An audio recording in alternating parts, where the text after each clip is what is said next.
On this vote, the yeas are 60 and the nays are 40. 3/5 of the Senate duly chose. The U.S. Senate on Sunday night moved forward on a measure aimed at reopening the federal government and ending a now 40-day shutdown that has sidelined federal workers, delayed food aid, and snarled air travel. In a procedural vote, senators advanced a House-passed bill that will be amended to fund the government until January 30th and include a package of 3 full-year appropriations bills. The vote to advance the bill passed by a 60-40 margin, the minimum needed to overcome a Senate filibuster. A handful of senators from the Democratic Party voted to pass the bill under a deal with Republican senators to extend subsidies and help lower-income Americans pay for private health insurance. My vote today was to do 2 things, both equally morally important and imperative.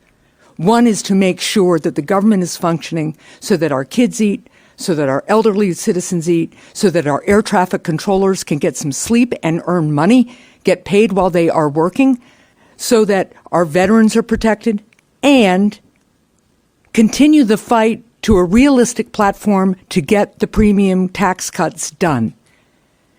And if that is not successful, then shame on the Republican Party and shame on Donald Trump. 2 million federal workers, not just my 300,000, 2 million federal workers who are not uniform military now have a guarantee of no rifts going forward. So they don't have to go into the holiday season with anxiety about what's going to show up on their email one morning at 5:30 a.m. That's a big win for 2 million federal employees, and added together with these other ingredients of robust appropriations bills and a guaranteed path forward to vote on fixing the ACA, that made me sign on and say, yes, we can do it. When the Senate reconvenes on Monday, Republican leaders will try to get a bipartisan agreement to circumvent Senate rules and move quickly to passage. Otherwise, the chamber would require much of the coming week to move through procedural actions before voting on final passage, possibly extending the shutdown into next weekend. U.S. President Donald Trump, who returned to the White House from his weekend stay in his Florida home, told reporters that the government shutdown may be nearing a resolution.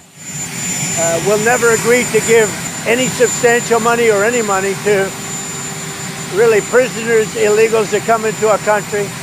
And I think the Democrats understand that. And it looks like we're getting close to the shutdown ending. You'll know very soon. Thank you very much. The amended bill would prohibit federal agencies from firing employees until January 30th, a win for federal worker unions and their allies. It would stall the White House's plan to downsize the federal workforce.